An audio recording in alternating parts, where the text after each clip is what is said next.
Hi everyone, now welcome back to my YouTube channel.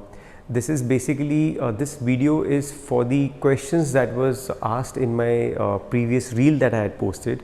The reel that I posted was for the POP moldings and the wooden moldings, wherein a lot of people had their questions and suggestions. So I thought it's better that I'll come and make a brief video on the questions that were asked so that I can answer them properly, and it might be of some help for you. So when I had posted a reel, there were certain questions wherein it was asked that why have we not taken a wooden molding instead of a POP. See, the thing is, and they said that it's a little more fragile as compared to a wooden molding. So the thing is that once we take this molding, because इसमें इतने sharp edges नहीं है, so it's not that easy to break it. आप अगर इसके edges को हम sharp रखते हैं, then we normally try and take something which is wooden, but because this has more curves and it's more easy, तो आप इसमें देखेंगे इतनी जल्दी डैमेज आता नहीं है.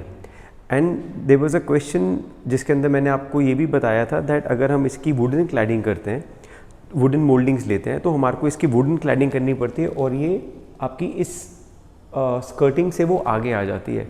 Wherein somebody had asked कि अगर हमें ये पहले ही प्लान में लेके चलना चाहिए था. The fact is that because it's a builder apartment, यहाँ पे walls existing होती हैं, and as people who are designing this, we also have to keep in mind for the existing things and how to beautify those things. आप कुछ दीवारें यहाँ पे नहीं तोड़ सकते, but we need to create those patterns. That is one reason that we try and use a POP molding. There was another question जिसके अंदर ये पूछा गया था मेरे से कि जो वुडन मोल्डिंग्स हैं उसकी क्या कहते हैं प्रिसिशन बेटर होती है, but the fact is that उसकी कॉस्टिंग्स भी as compare to a POP moulding ज़्यादा होती हैं. सो इफ़ यू हमने यहाँ पे भी सारी POP मोल्डिंग्स ले रखी हैं, एंड यहाँ पे उसका डैमेज होने का बिल्कुल कोई चांस नहीं है because it's a simple passage, so it doesn't make that big a difference in here. So there was another question that was asked in terms of POP कि आपकी इस पर फिनिशिंग अगर हमारे को डूको करनी हो, जब द फैक्ट इज़ दैट हमारे को इस पर डूको finish as per our design and concepts लेनी ही नहीं है. That is one reason we thought of not taking it. And जब हम डिज़ाइन करते हैं, so we need to keep multiple factors in mind, we need to take costings in mind, the existing infrastructure that we get we have to keep in mind, and also we need to understand what is the and finishing that we are trying to achieve. So ये सारे चीज़ों को ध्यान में रखते हुए we try and take a decision कि हमें ये POP की रखनी है या ये हमारे को वुडन की रखनी है. Then there was another comment which was like कि ये तो हमारे को कोई मिस्त्री भी बता देगा.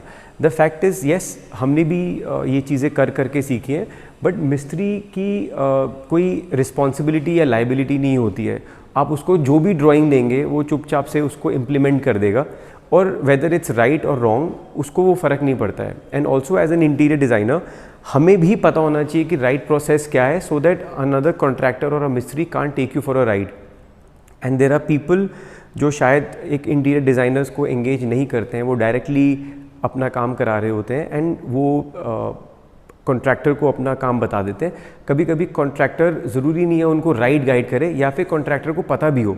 सो इन दैट एस्पेक्ट अगर हमें वो चीज़ पता है तो हम अपने कॉन्ट्रैक्टर से बेटर काम करवा पाते हैं रादर देन एनीवन एल्स. एक और क्वेश्चन था कि उन बच्चे ये सब डैमेज कर देते हैं. आई थिंक बच्चे अगर होंगे घर पे तो वो वुडन भी डैमेज कर देंगे. एंड रियलिटी ये भी आती है कि जब हमारी जो डिज़ाइनिंग है उसके हिसाब से इसके आगे एक पूरा सोफ़ा आ रहा है, and aesthetically there is a gap between the wall and the sofa, तो ये काफ़ी प्रोटेक्टेड सी रहती है. एंड रादर अगर ये डैमेज भी हो जाएगी तो एक POP का रिपेयर करना एज़ कम्पेयर टू वुडन का रिपेयर करना काफ़ी मुश्किल होता है. So I think there are multiple reasons that we choose a particular moulding depending on the things that we get in our mind and the kind of finishing that we want to achieve. उसके accordingly हम लोग अपनी इन सारे concepts को achieve करने की कोशिश करते हैं. वैसे ही I'll be keep posting more reels and videos on my Instagram channel. आपके पास कोई भी ऐसे questions होते हैं, you can always put it and I will try and address them to the best of my abilities. And meanwhile, you keep safe and keep smiling, and I'm gonna catch up soon.